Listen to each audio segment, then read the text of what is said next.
Greetings, friends, and welcome to this introduction to the Four Noble Truths. I'm going to offer you in this video a little bit of context and the story behind the Four Noble Truths so that when you're ready to dive into them, you really understand where they're coming from. And now let's lay the groundwork for the Four Noble Truths. You probably know that the Four Noble Truths are kind of like the foundational teachings of basically all of Buddhism. So it's not surprising that their origin story is the origin story really of the tradition itself, of Shakyamuni Buddha. And the story begins with the birth of a prince. And this prince is going to go on to become the Buddha, but just so you know, the Buddha wasn't born enlightened. He was born an ordinary person, and then he trained during his lifetime and realized the truth of the way the world is, and that's how he became the Buddha. And according to a lot of schools of Buddhism, anyone can wake up and become a Buddha. So I'm going to tell you the story of Prince Siddhartha, who became the Buddha. But really, in a way, it's a story of each of us. So the story actually begins before the birth of the prince. He is born to a king, and the king and his wife get this prediction that this child they're about to have is either going to be a world-conquering monarch or a great spiritual sage. And the father wants an heir to carry on his kingdom and his lineage. And also, Buddha's mother passes away shortly after Buddha is born, so there's kind of some suffering in the Buddha's origin story. But anyway, the father decides that his son is going to be sheltered from all forms of suffering. He only wants him to see what's good about life. He wants him to be a prince, to be happy, and not to think of leaving this princely lifestyle and seeking anything else. So basically, the father creates this amazing sort of pleasure realm in the palace where the young prince has everything he wants, great food, good friends, once he's old enough, the company of ladies, and then once he's old enough to get married, he gets married off, he has a beautiful wife, they have a child together, so everything seems like it's going great for Prince Siddhartha, the Buddha-to-be. But the story goes that one day, the prince rides out from the palace grounds in his chariot, and as usual, everyone who is old, sick, or dead is out of sight. The king only wants the prince to see young, healthy, beautiful people. Kind of sounds like a reality TV show or something. So this carefully curated tour of the city around the palace gets kind of interrupted when the prince sees someone who is old, and he's never seen this before. So he asks his charioteer, what's up with that person? Why is their hair white? And the charioteer says, oh, that's because they're old. And the prince says, wait, old? What is this? And once it's explained to him, the prince says, well, wait, is this going to happen to everybody? Is this going to happen to me? And the charioteer says, yes, it is. So the Buddha-to-be, Prince Siddhartha, comes back to the palace. He's very shaken up. But then the next day he goes out again in his chariot, and this time he sees a sick person. And again, he asks the charioteer, what's wrong with that person? Why are they just lying there not moving? And the charioteer has to explain sickness to the prince because he's never known it. So again, he comes back to the palace, kind of freaked out. Oh my God, this happens to everybody. There's no cure. Everybody is subject to sickness. And then the third day, the prince goes back out again, and this time he sees a dead person. And this one he really doesn't understand. So once the charioteer has kind of explained to him what death is, and the prince understands, wait, everyone's gonna die, not just me, but all of the subjects that I'm about to become the king of, and I can't protect any of them, it really freaks the prince out. So he's beginning to have the spiritual crisis of his life. He is 29 years old, we're told, at this stage when he has these experiences. And then the next day he goes out again. You'd think the king would have stopped him, but I guess that wouldn't really work with the way the myth unfolds, the story unfolds. So he goes out again, and the fourth day he sees a renunciate, someone who has given up worldly life. This was kind of a thing that people did back in the Buddha's time, which is about 2,500 years ago, about 500 BC. People would leave their homes and go wandering in search of truth, like capital T truth. And they, at this time, would perform all sorts of ascetic practices and meditation practices. And just basically everybody was out, well, everybody who was one of the renunciates, the cool kids in this story, was out searching for a way out of suffering or a way to bliss or a way to understand themselves. Everyone seemed to have different goals, but Prince Siddhartha's goal was to find a way beyond all forms of suffering. So when he sees this renunciate and he's like, oh wait, I have another option. Like, you can do that. You can just wander off and like search for truth. He comes back to the palace and he really wrestles in his mind with what to do, but he can't kind of unsee what he's seen. He can't kind of unrealize that everybody is subject to old age, sickness, and death, including him, including everyone he knows and everyone he loves. So this is really a point in the story where Prince Siddhartha goes on his quest. This is the beginning of his hero's journey. He goes out, leaves the palace. There's a famous image of him sort of taking his long hair and cutting it off with a sword and just renouncing his prestige, his wealth, his place at the top of the social hierarchy and going out to be no one, to be a wanderer who's left behind his previous identity. So again, the story goes, for 6 years, Prince Siddhartha practices really severe austerities. At one point, he's only eating 1 grain of rice per day, and he tries all these different techniques for really waking up out of this trance, like going beyond a state of suffering. But no matter how deep he goes in his meditations, when he comes back out, he's not fundamentally changed. So eventually he gives up all these austerities, he decides to eat again, good call, Buddha to be.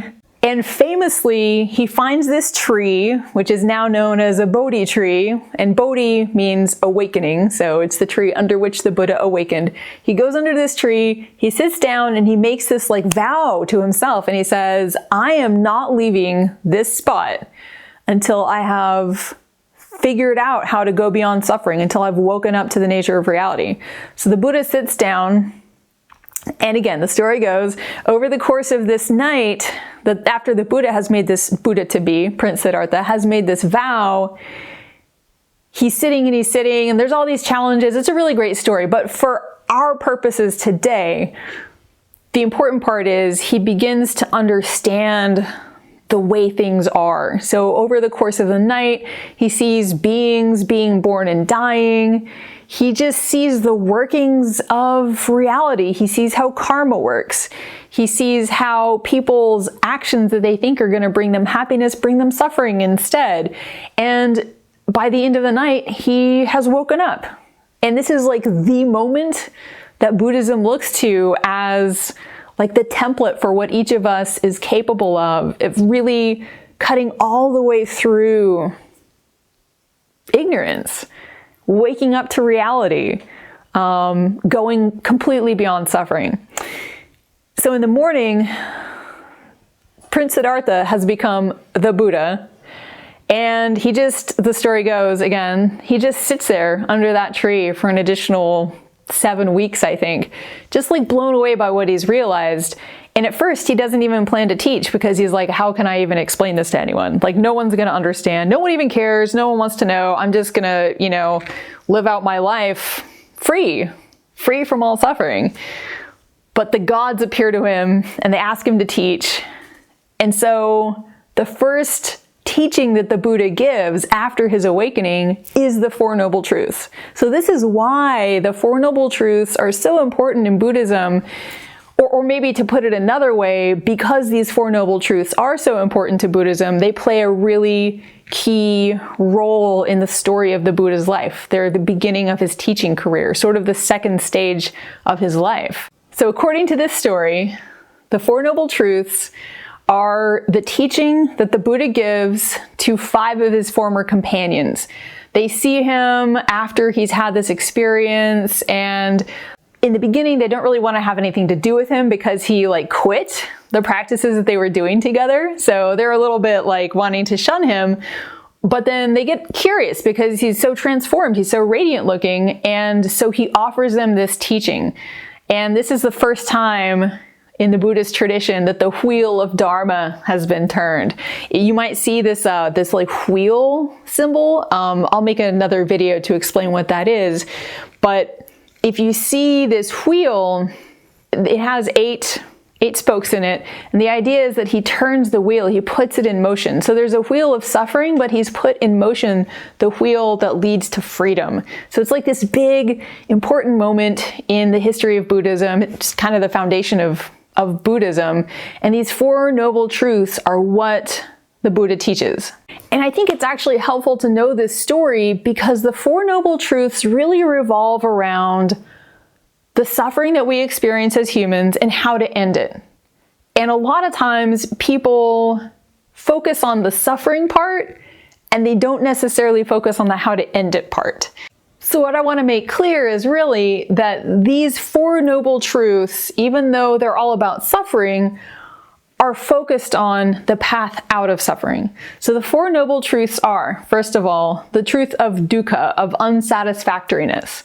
That as long as we haven't woken up out of our sort of trance of thinking of ourselves as separate from other people, separate from nature, of thinking of ourselves as limited in this way, of thinking that we're gonna go on more or less as we are sort of indefinitely, denying death, denying the reality that we will get sick, we will age.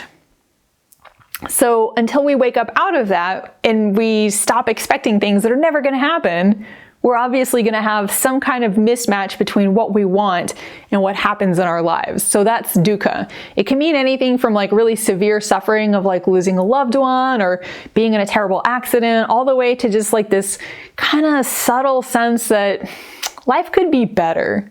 It's sort of like scrolling through Instagram and thinking like, oh, I'd like to go there. Like, my life is okay, but that life looks like they've arrived. The second noble truth is that there is a cause for suffering. This one doesn't sound super exciting, but if you understand Buddhism, it's really a tradition about cause and effect in a lot of ways. So anything that has a cause, if you stop the cause, the effect will also stop. So the good news is suffering or dukkha isn't just like part of life. It's actually caused by us. And if we stop causing it, we won't continue to experience it indefinitely. The third noble truth is that there is an end to all dukkha. So we're not just talking about like, you know, you don't have enough money for a while and then you get a raise and your money situation is fine. Like we're talking about no more dukkha, no more suffering, but also no more like subtle dissatisfaction with life. No more wondering if there's something better for you out there. Like you're just done with all forms of dukkha. And then the fourth noble truth, Buddhism is a religion of lists.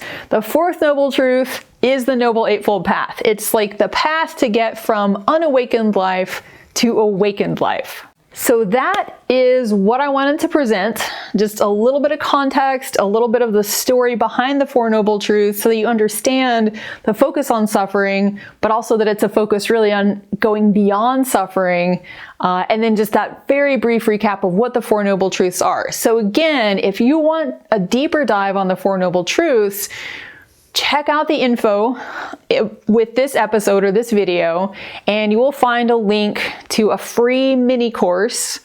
And it's a deeper dive into each of the Four Noble Truths. It also comes with some exercises to help you, meditate on them or reflect on them in daily life.